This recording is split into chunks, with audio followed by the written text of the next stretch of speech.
3 sœurs filaient de leurs doigts le destin des êtres vivants.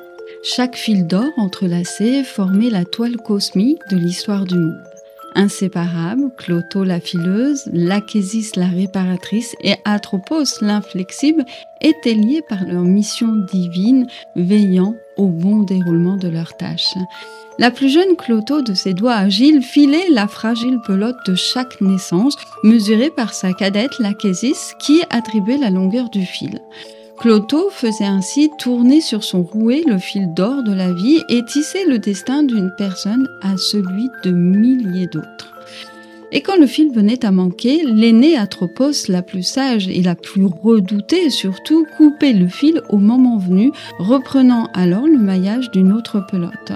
C'est ce coup de ciseau, le coup près de la mort, qui venait parachever la magnifique tapisserie d'or de la destinée. Aucun dieu n'avait le pouvoir de contrer les moires. Aucun dieu ne connaissait le secret même du temps, ni le moment où la lame tomberait. Alors les hommes priaient, offraient présents et sacrifices pour espérer entrer dans les bonnes grâces des 3 sœurs du destin. Et pourtant, ils crurent bon de prédire l'action fatidique des moires. Mais prévoir la mort, n'est-il pas une aberration de la vie ?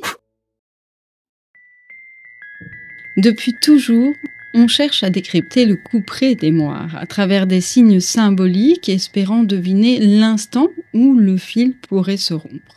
Mais à l'origine, l'astrologie n'était pas une question de destin individuel. Chez les Babyloniens comme chez les Égyptiens, elle servait d'abord à prévoir pour le collectif, les récoltes, les guerres, les épidémies, la survie des peuples. Chaque alignement planétaire, chaque éclipse portait le message des dieux pour éclairer le destin des hommes et leur montrer la voie. Dans cette volonté d'ordonner le vivant, la pensée hellénistique révèle alors que l'univers est un organisme vivant, un macrocosme qui reflète le microcosme humain. Désormais, les étoiles ne guident plus seulement les empires, elles murmurent aussi le destin des individus. Et c'est ainsi que l'astrologue devient un prêtre gardien de ces signes, celui qui déchiffre la trace invisible du temps, et c'est dans cette quête silencieuse que naît une astrologie plus intime, plus proche de l'âme humaine. Malgré tout, un principe demeure. On n'annonce pas la mort, on évalue une durée de vie, ce qui est très différent, puisque dans la sagesse infinie des anciens, on comprenait que prédire la mort n'était pas envisageable, ni même un objectif en soi. En revanche, on savait qu'il n'était pas très utile de tracer un avenir à quelqu'un qui ne vivrait pas assez longtemps pour le voir se réaliser. Donc il ne s'agissait pas d'asséner un verdict, mais plutôt d'évaluer la nature de la force vitale, envisagée comme un équilibre dynamique entre influences robustes ou fragiles.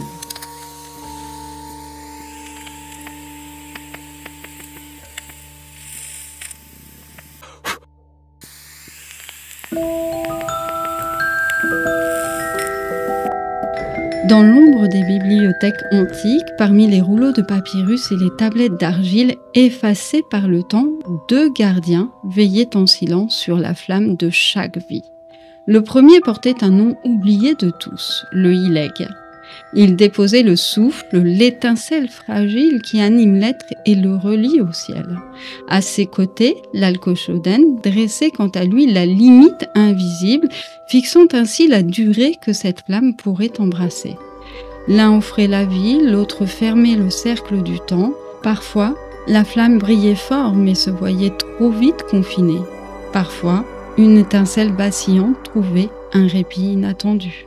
Nul ne pouvait dire si le souffle durerait une nuit ou 1000 saisons, et c'est dans le silence des temples et sous la lueur des lampes à huile que les astrologues de jadis murmuraient leur savoir, lisant dans le ciel les signes de ce feu minuscule sans jamais prétendre nommer l'instant où il s'éteindrait.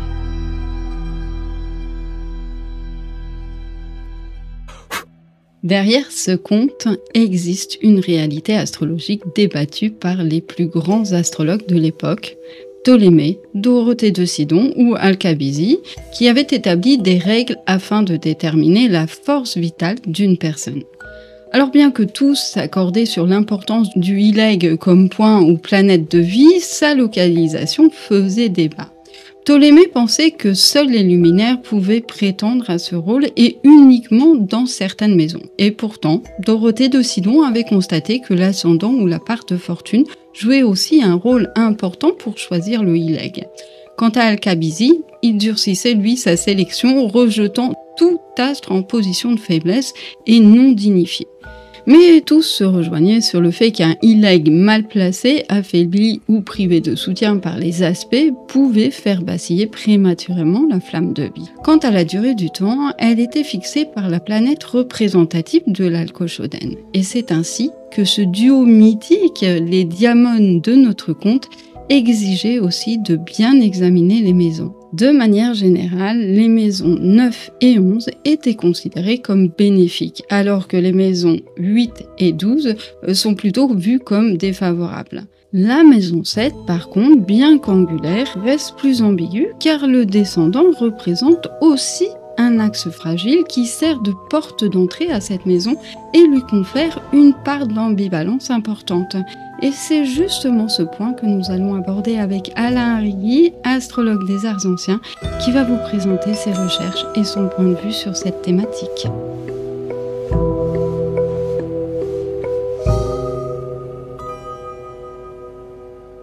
J'accorde à la maison 7 une place importante dans les questions liées à la mort, là où traditionnellement les astrologues mettent plutôt l'accent sur la maison 8. Pour moi, la maison 8 représente une mort symbolique. C'est la maison de la régénération, donc ça ne peut pas être la mort. C'est la maison de la sexualité, donc ça ne peut pas être la mort. C'est aussi la maison qui va nous donner des informations sur ce qui va nous être donné, donc ça ne peut pas être en rapport avec la mort. Il est bien entendu que je ne détiens pas la vérité et que je ne veux convaincre personne, c'est juste une proposition de recherche, de compréhension. La maison 7, c'est là où se couche le soleil, à contrario, la maison 1, c'est là où se lève le soleil, est et ouest. Donc là où se lève le soleil, eh bien, ça a toujours un rapport à la vie, quelque chose, une énergie qui grandit. Et là où se couche le soleil, eh bien, ça a un rapport toujours avec une diminution, avec le soleil qui disparaît. Donc par analogie, eh bien, la vie peut disparaître à cet endroit-là. L'astrologie est une grille de lecture symbolique, donc ce que j'aime faire en astrologie, c'est justement la comprendre par ce biais-là. Et quand on regarde la maison 1 et la maison 7, leurs attributs, leur compréhension aussi en rapport du soleil, eh bien, moi j'ai tendance à dire que c'est intéressant de regarder dans ce sens-là.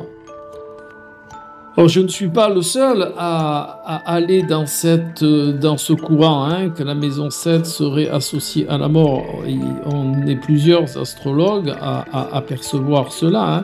De toute manière, il y a toujours eu cette notion de combat entre le lever du jour et le coucher. Hein. On retrouve ça en Égypte antique avec Ra ou Ré et Apophis.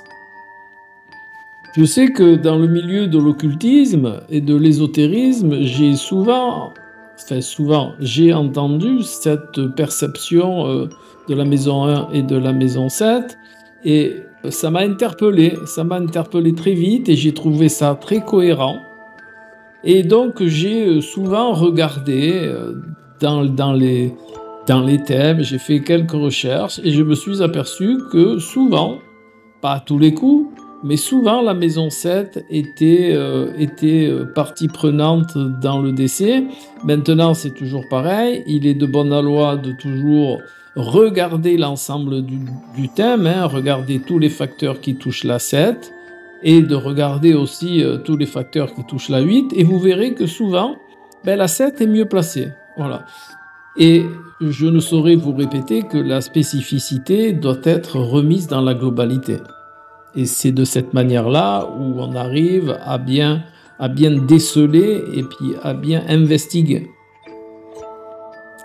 Alors, il est de bonne loi aussi que l'astrologie ne doit pas être un outil de chercher à prédire la mort, hein.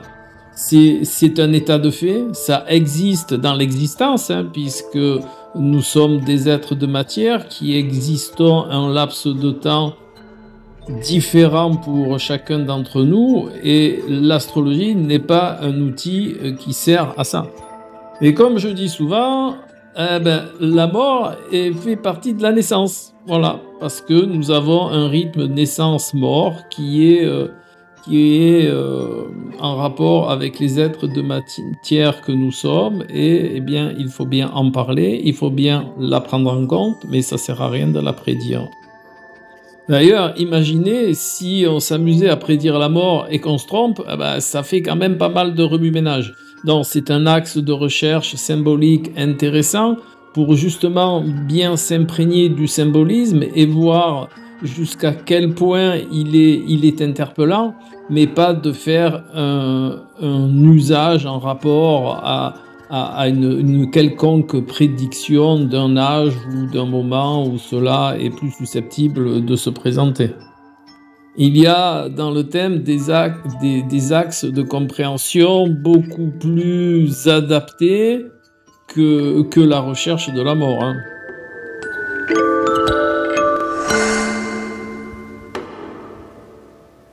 Et si cette porte qu'Alain décrit reste symbolique, ce qu'elle réveille en nous est bien réel, car derrière la question « peut-on prévoir la mort en astrologie ?» se cache une autre question beaucoup plus profonde encore. Comment vivre avec une telle prédiction ? Des études en neurosciences, comme celle dirigée par Yair Dor-Zitterman, ont mis en évidence que notre cerveau dispose d'un véritable mécanisme de protection quand il s'agit de penser à notre propre mort. On préfère associer la mort à quelqu'un d'autre, et c'est pour ça qu'on va la conscientiser davantage lors d'un deuil, car la finitude reste finalement une idée et certainement pas une expérience. C'est d'ailleurs une vision qui a déjà été théorisée en 1980 par les psychologues Greenberg, Solomon et Pinczynski, qui ont montré que notre cerveau va bloquer les pensées liées à la mort pour ne pas sombrer. Donc il les refoule ou les projette ailleurs, et cette défense va mobiliser énormément de nos ressources mentales pour que la vie reste supportable. Annoncer à quelqu'un sa mort prochaine, c'est un peu comme lui dire « il ne vous reste plus que 3 mois à vivre ». Et si on se trompe alors ? Ce genre de prédiction peut vraiment créer un choc, faire chuter le moral, voire aggraver l'état général d'une personne. C'est la même chose ici. Une personne exposée à ce type d'annonce peut voir remonter des angoisses profondes, briser son équilibre psychique et se retrouver face à sa propre finitude. Autrement dit, il va être confronté à cette tension entre l'élan de vie et la pulsion de mort que Freud voyait toujours à l'œuvre dans l'inconscient. Comme le cerveau n'est pas programmé pour ingérer une telle information, il va la ressasser en boucle, sous forme d'angoisses qui peuvent surgir soudainement, plus ou moins fortement, jusqu'à paralyser une personne dans un hyper-contrôle de sa vie. Résultat, elle n'est plus en capacité d'accueillir l'inattendu. On crée ainsi une sorte de conditionnement préenregistré qui va tourner en arrière-plan sans arrêt. Et n'allez pas croire que ça sera différent si l'on annonce la mort d'un proche. Le mécanisme sera exactement le même. Alors pour rejoindre ce que dit Alain sur sa perception de la mort en astrologie, je m'appuierai volontiers sur cette phrase de Dolto. L'expérience de la naissance est la première expérience de l'émergence de la mort. Et oui, parce que la naissance contient la mort. Et c'est pour cela que symboliquement, l'axe forme cet équilibre développé d'ailleurs par Freud entre Eros et Thanatos, entre l'élan de vie et la pulsion de mort. L'ascendant marque l'entrée, le descendant, lui, la fin du cycle. On est en maison 1 pour finir son cycle symbolique en maison 7. Et la maison 8, vous me direz, elle serait celle par laquelle surgissent les crises profondes, les angoisses liées à notre condition humaine, nos schémas psychologiques hérités, notre sexualité qui nous transforme en adultes et qui va révéler aussi la conscience qu'il faudra un jour mourir. Mais comme le disait notre bon vieil Épicure, tant que nous sommes là, elle n'est pas là, quand elle est là, nous ne sommes plus. Alors finalement, quel est l'intérêt de prévoir la mort ? si ce n'est que de nourrir nos angoisses profondes. Car l'astrologie n'est pas là pour figer l'issue, mais bien pour éclairer le chemin tant que le fil continue de se dérouler.